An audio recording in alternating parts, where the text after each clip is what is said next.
Nama saya Ardantia Syahreza. Saya sebagai Dewan Penasihat daripada Partai Solidaritas Indonesia untuk DPD Kota Malang. Peran saya sebagai Dewan Penasihat adalah untuk mengarahkan roda organisasi agar tetap berjalan sesuai dengan visi misi kita.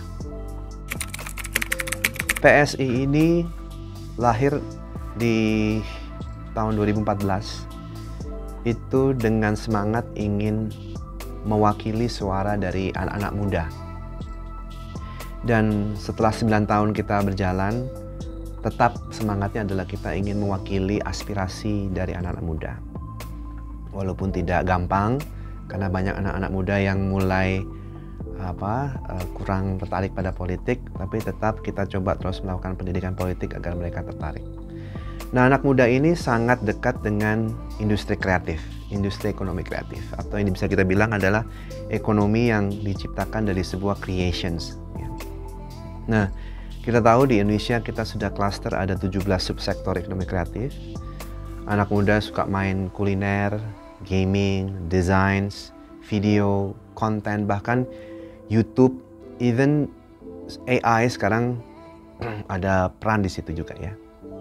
Nah, PSI sebagai partai yang mewakili anak muda itu ingin sekali mengangkat atau mengembangkan anak-anak muda itu untuk punya panggung di industri ekonomi kreatif ini. Itu yang paling penting.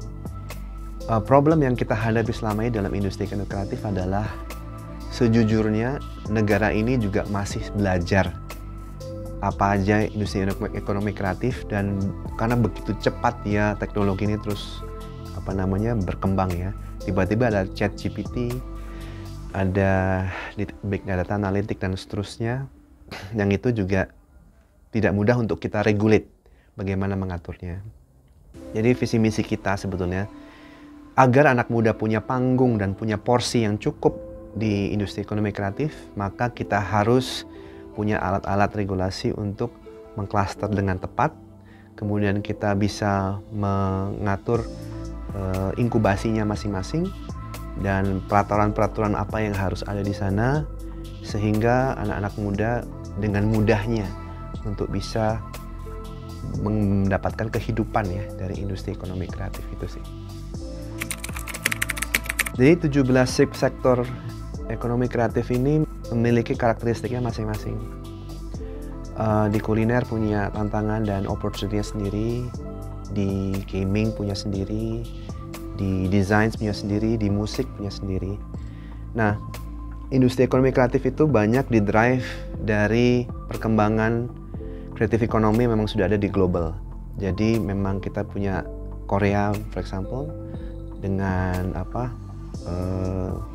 drama Koreanya misalnya, atau dari Amerika dengan teknologi yang ada. Nah, pertama-tama yang harus kita lakukan sebagai pemerintah adalah mengidentifikasi dengan benar atau belajar bagaimana pengembangan-pengembangan yang sudah dilakukan di sana. Nah, setelah kita memahami, maka kita harus turunkan menjadi menyesuaikan ya. Kira-kira kita mau fokus di subsektor yang mana yang sesuai prioritas.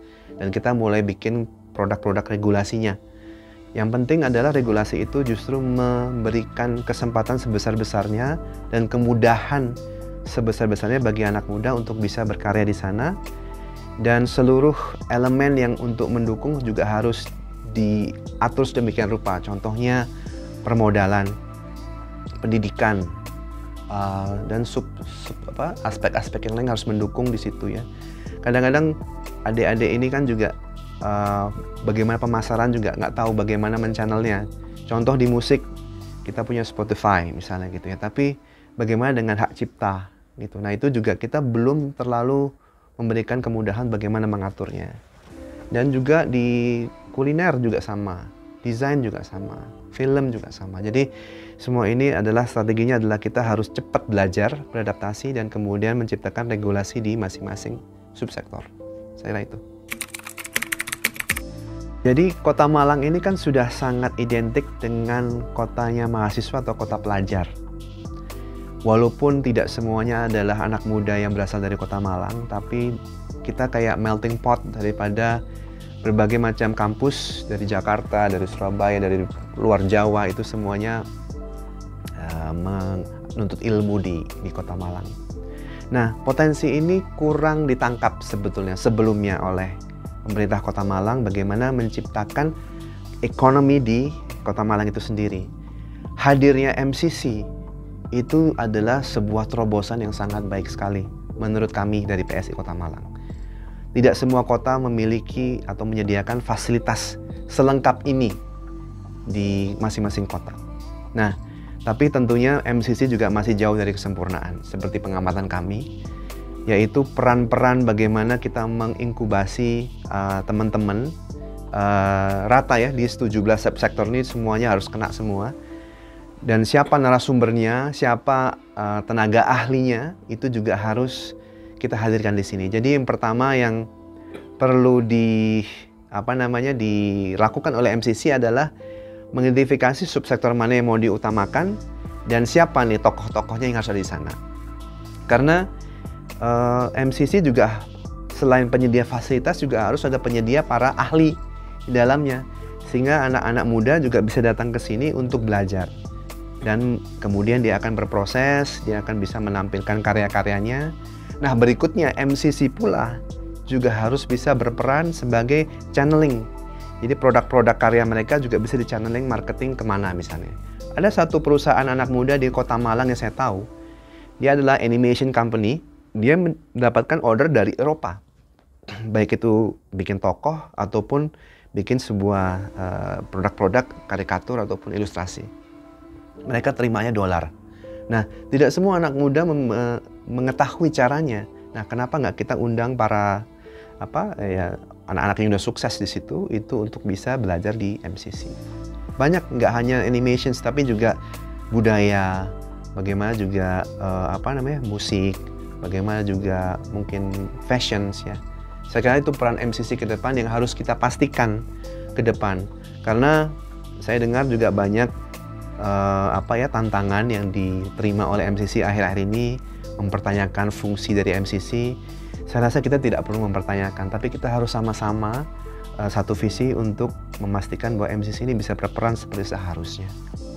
Dan saya lihat juga salah satu juga yang kami usulkan dari PSI Kota Malang, institusi dari MCC ini juga harus independen dan bisa bergerak cukup fleksibel. Kalau mungkin kita mengacu pada badan yang ada di Kementerian Pemerintah Pusat, itu dulu ada Bekraf.